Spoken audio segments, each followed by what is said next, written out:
El doctor Durán Martínez, amigo de muchos años. ¿Cómo es tu nombre? No digo tanto porque si no... Doctor. Unos cuantos. Unos cuantos.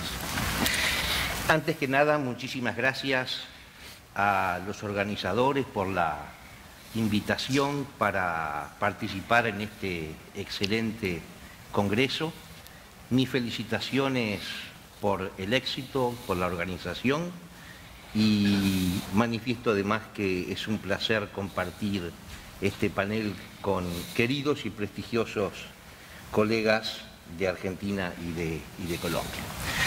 Entrando en tema, me parece que debo comenzar con una afirmación que el sentido de la separación de poderes, tal cual la concibió Montesquieu, cualquiera sean sus lecturas, cualquiera sean sus aplicaciones, continúa vigente para una adecuada tutela de los derechos fundamentales. Yo creo que no hay tutela posible de los derechos fundamentales si no hay una verdadera separación de poderes en cualquiera de los sentidos. Pero más que nada, me parece que lo más importante es un adecuado funcionamiento de la función jurisdiccional. Hablo en términos amplios de función jurisdiccional y no me limito exclusivamente al Poder Judicial, porque no todos tienen un sistema judicialista, podrá haber una dualidad de jurisdicción, sistemas mixtos, con lo cual prefiero hablar de función jurisdiccional en un sentido más amplio, y no me refiero únicamente al correcto funcionamiento de quien ejerce la función judicial, sino pensando también en quién debe ejercerla, que es un aspecto que a veces no se tiene en cuenta. El sistema actual, el modelo actual, ha llevado a revalorizar el papel del juez, y esto es lo que hace más importante esta afirmación. En la mañana de hoy se habló del neoconstitucionalismo o del nuevo constitucionalismo, otras terminologías afines, no voy a entrar a cuestiones terminológicas. Se habló del nuevo modelo Estado constitucional de derecho, se aceptó o se cuestionó esa terminología, la tomo porque es la más usual. Está claro que esta es una terminología adecuada para Europa, que recién le asignaron el carácter de norma jurídica genuina de la Constitución y de máximo valor y fuerza luego de la Segunda Guerra Mundial, y por eso es correcto que los europeos hablen de un nuevo modelo del Estado constitucional por el valor que tiene la Constitución en el nuevo mundo jurídico. Por supuesto que esto en Estados Unidos no es una novedad, porque Estados Unidos desde siempre le asignó a la Constitución el carácter de verdadera norma jurídica genuina, de aplicación directa y de un valor y fuerza superior a la de la ley. Pero en Latinoamérica, voy a hablar más que nada de Uruguay, pero creo que en los demás países ha pasado lo mismo. Hemos adoptado desde nuestra independencia el concepto de Constitución de Estados Unidos. De manera que la Constitución sea una verdadera norma jurídica y de mayor valor y fuerza no es para nosotros una novedad. Pero también hemos adoptado, por lo menos en derecho administrativo, un derecho administrativo construido en torno a las ideas de la Revolución Francesa, en otro contexto, con lo cual, si bien pensamos como Estados Unidos, actuamos a la francesa. Y hemos sido, por lo menos en Uruguay, incoherentes, y la Constitución ha sido la gran ausente en el discurso jurídico. La teníamos y en la cátedra enseñábamos la Constitución, pero actuamos de otra manera. Me hace acordar mucho de la esquizofrenia jurídica que hablaba Vigo en su excelente libro de la ley al derecho. Y cuando concebimos el control jurisdiccional de constitucionalidad de las leyes, creamos requisitos de admisibilidad muy rigurosos, que han sido interpretados en forma aún más rigurosa que lo que correspondía por la Corte, con lo cual una cantidad de leyes quedan sin control jurisdiccional, claramente inconstitucionales y aplicándose olímpicamente e integrando el ordenamiento jurídico. De manera que este Estado constitucional para nosotros tiene el valor de mostrar nuestra incoherencia y obligarnos a ser coherentes. Claro que la Constitución no vale lo que vale por sí ante sí, sino porque esto surgió por una preocupación por los derechos humanos. La Segunda Guerra Mundial, Nuremberg nos abrió los ojos y el paleopositivismo, como decía Ferrajoli, no es suficiente para la protección de los derechos humanos. Los europeos creyeron ver la protección mirando la Constitución, recogiendo los derechos humanos. Eso revalorizó el juez constitucional, pero a poco que andaron las cosas, se vio que esto no es suficiente, porque hasta la propia Constitución puede violar los derechos humanos. El núcleo duro de los derechos humanos es contramayoritario y aparece entonces la noción de bloque de constitucionalidad. No hay coincidencia en cuanto a la terminología ni en cuanto a su contenido. Yo creo que el bloque de constitucionalidad está conformado por la Constitución y los derechos humanos.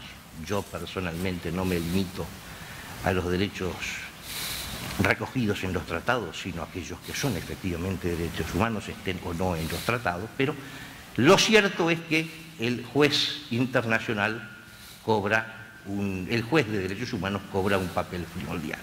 Y aquí es donde aparece de especial importancia la obra de la Corte Interamericana de Derechos Humanos, y por aquí me parece que debemos entrar con este problema que se nos ponía en nuestro panel de la internacionalización del derecho, porque la obra de la Corte Interamericana es de particular importancia. Y aquí, para utilizar brevemente el tiempo que me queda, tengo que hablar del control de convencionalidad, que tiene un aspecto para mí muy importante, que este control lo tenemos que hacer todos, no solo el juez, sino también la administración en el ejercicio de la función administrativa. No puede dictar un acto administrativo o actuar en violación de derechos humanos. El legislador en el ejercicio de la función legislativa, el constituyente, porque la propia Constitución es objeto de medición ante el bloque de constitucionalidad, y lo tiene que hacer también la propia Corte Interamericana de Derechos Humanos. Y la Corte ha hecho un papel muy importante educativo, para referirnos al derecho administrativo, solamente dos cosas: en ayudar a delinear el contenido del principio del debido proceso, y para ayudar a través del concepto de derecho a la tutela judicial efectiva los requisitos de admisibilidad de las acciones jurisdiccionales, dar una mayor amplitud a las medidas cautelares y crearnos una preocupación por la ejecución de las sentencias, y tomar distancia de aquellos sistemas de inspiración francesa que ponen un excesivo acento en las prerrogativas de la administración.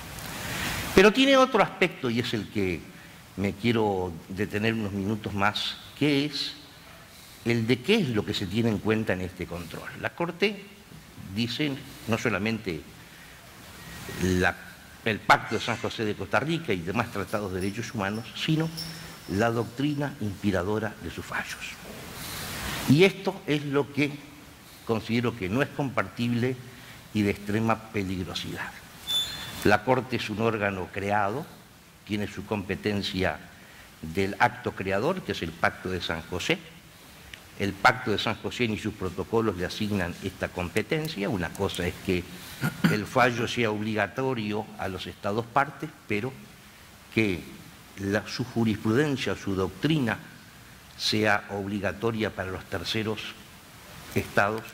Me parece que esto, aparte de poder suponer una violación del principio de debido proceso, porque reciben una situación desfavorable sin tenido la oportunidad de defenderse, crean un sistema de tipo del common law que no lo tenemos, que hacen rehenes a todos los jueces del continente de la opinión de la Corte. Se pierde la independencia de la función jurisdiccional. Yo no digo que no se deba tener en cuenta la jurisprudencia, hay que conocerla. Y nos ayuda, nos enseña. Y si yo estoy de acuerdo porque veo que ahí hay un derecho humano, lo aplico. Pero es incorrecto que el juez lo aplique pensando que está obligado por la doctrina inspiradora de un fallo. Ahí el juez pierde totalmente independencia. En la Corte, como toda institución integrada por seres humanos, puede equivocarse. Y cuando se equivoca, los errores son mucho más peligrosos con esta pretensión de darle fuerza obligatoria en forma generalizada a su jurisprudencia. Dos palabras sobre el caso Barbani Uruguay. El error de la Corte en este caso radicó en pretender que en un procedimiento administrativo seguido por la administración, terminada por un acto administrativo, la administración ejerciese poderes que son propios de la función jurisdiccional.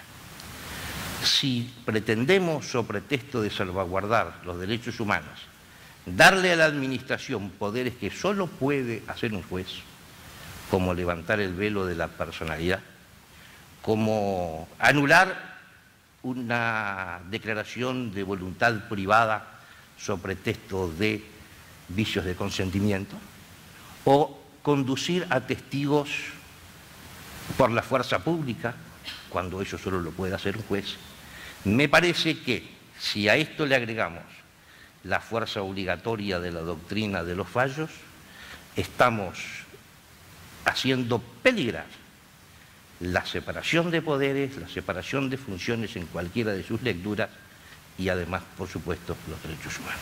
Muy bien.